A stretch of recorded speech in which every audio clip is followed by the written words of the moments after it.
Alright, let's try this again. My webcam's being a little pain in the ass today. Anyway, I'll have to try and splice these two things together. Camera. Anyway, so I'll go up to my warm-up exercises. Let's see how long this camera takes before it craps out again. Anyway, stretching exercises, warm-up exercises. Basically, I'll go right around this 5th fret area and come down this way. So I'll show you. Basically, the first one I do is a stretch between the 1 and the 2. So I'm going 5, 7, 8, 9, and then 5, 7.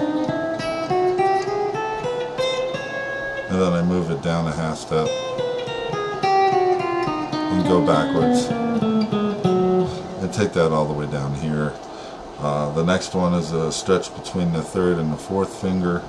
Basically, so it's 5, 6, 7, 9.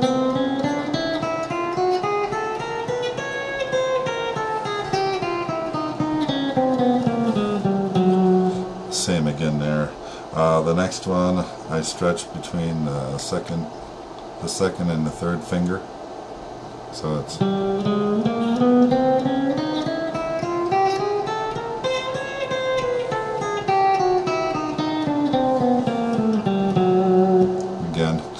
the next one I stretch both these fingers out, so it's basically 1, 7, 8, and 10. So it's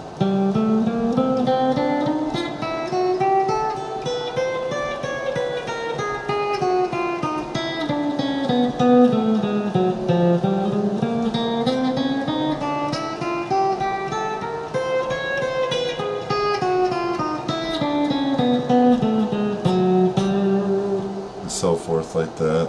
The next one I do, I stretch it out between the 1, 2, 3, and then half step for the 4th finger, so it's 1, 7, 9, 10.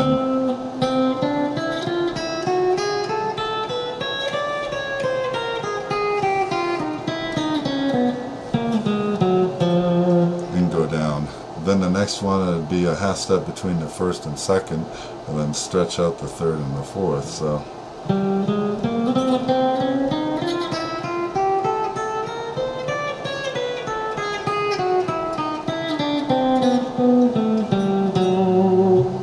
so forth. The object is not speed, it's just to get these digits spread out so you can get used to the scales that require the stretches, especially between the 1st and the 2nd, and the 3rd and the 4th on some of them. A lot of them you just have a half step, but like on this G minor scale here, that's pretty much fret by fret, but then you gotta expand it to stretch.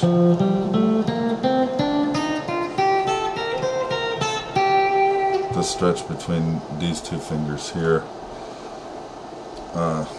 Yeah, so that was it's a good warm up. You can do that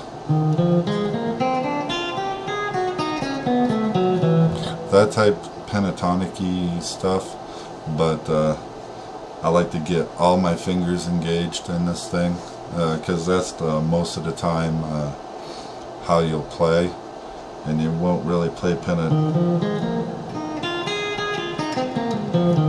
not to say that that isn't valid, but I think you'd be playing modes and the scales more than the pentatonics, but that's that.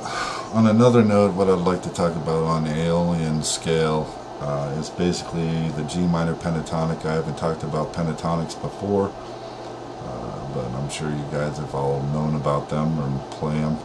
But the chord scale, or the scale formula for the minor pentatonic, is a 1, flat 3, 4, 5, flat 7. So it's basically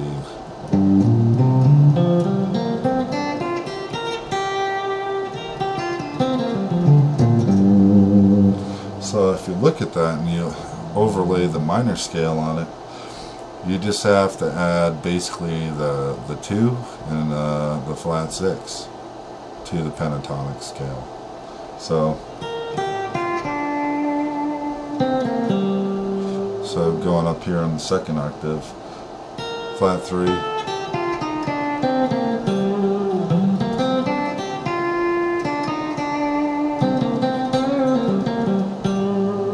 something like that, kind of embellish the pentatonic scale a little bit, not just playing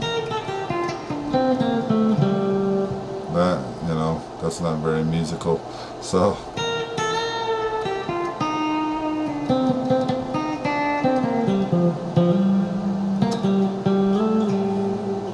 something like that. Anyway, and also what I wanted you to do is try not to play these things. Yeah, you can do it once or twice, you know.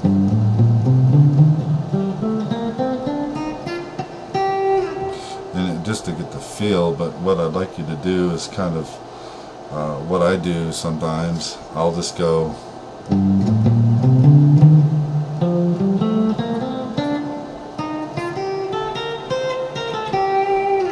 add some rhythm to it, because the rhythm mixed with the notes makes music.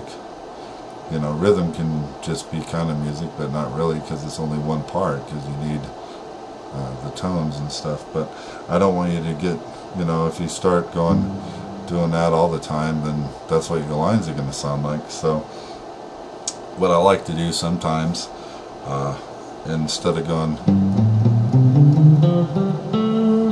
I'll slide into the third note on each string like this.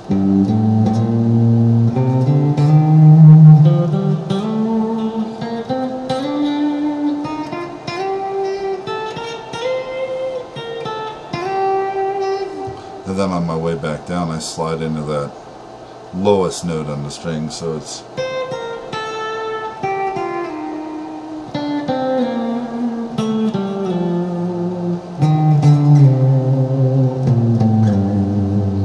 I'm not trying to, and also you can tap the stuff, you know.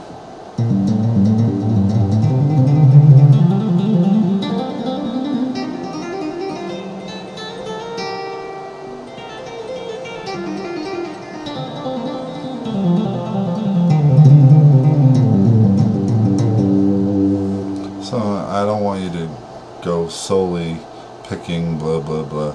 Make it interesting. It'll ingrain in your mind anyway. Or maybe another one would be to bend that third note.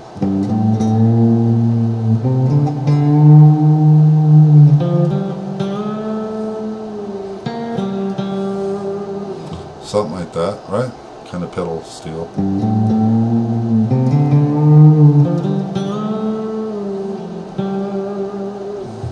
Something like that, and come up with a good rhythm.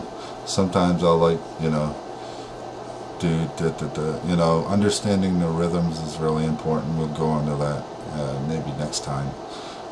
Anyway, I'd like to end that there.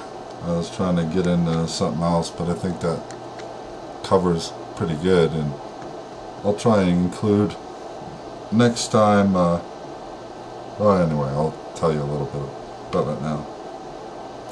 Inside and outside picking. What is that? Well, inside picking is when the strings sit between the two strings, basically going down, up, down, up, down, up, down, up, down, up, in between the two adjacent strings. That's inside picking. Outside picking is when you're bouncing between the outside of two adjacent strings. So it's like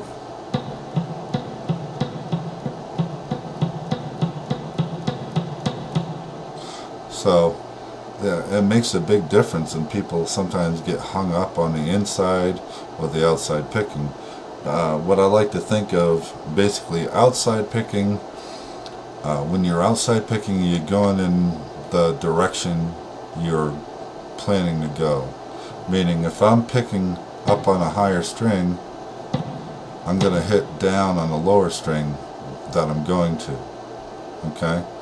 And opposite, if I'm pushing down on a lower note, I'm going to go to a higher note with an upstroke on an adjacent string.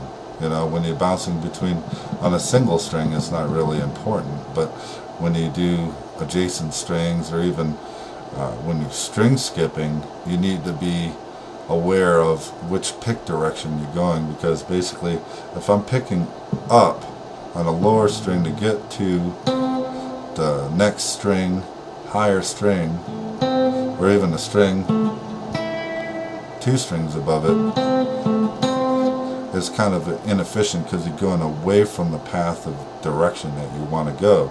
So I'm not saying you should practice both, but I would say outside picking is more important, and you need to be aware of what inside picking is, so that helps, because you might get frustrated. It's like, man, I can't play this lick, and so you analyze which direction your pick is going to kind of help you weed out those spots. So like on a pentatonic, like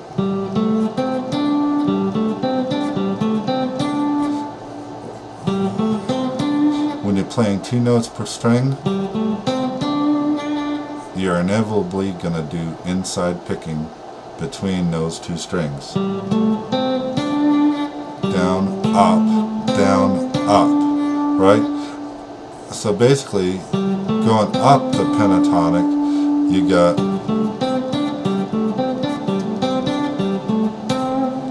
got inside picking in between it, and then you got outside picking at the end, because you're going down, up, down, up, down, up, down, up. So it kind of helps.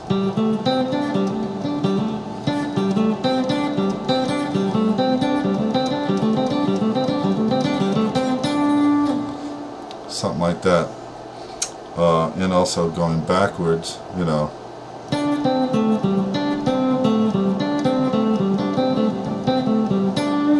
If you start on a high note with a downstroke, you're going to do outside picking and then inside picking when you return to that note.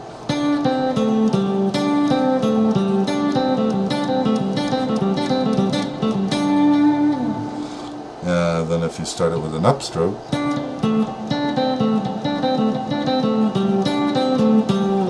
so basically a cool thing to do is try and work on those. You could say I'll just do this all day long, but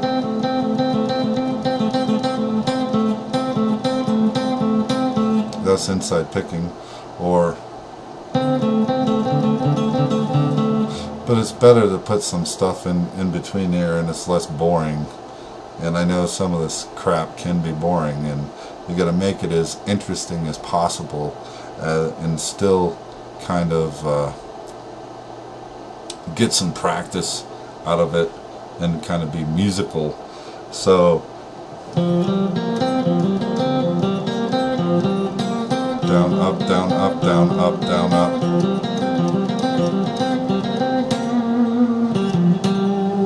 So that'll help you on your pentatonic. And now if you do 3 notes per string, the thing with 3 notes per string is most of the time, and it doesn't matter which fingers you're using, and it doesn't matter if you're going to your pick hand, it doesn't matter. This is the same movement as this. The only thing that matters is this hand, because this pick is playing, well, I'm just playing 2 notes on a string per string. It doesn't matter what 2 notes I play, because this action is the same regardless of what 2 notes. You can go like, it's the same as playing this. It's the same as playing this. You're just making a little more difficult for this hand, and but this guy is just doing the same thing. He's just floating along. So the next on the 3 notes per string, basically, if you're going, we're staying in G minor, we'll play up this position, 5th fret here, down, up.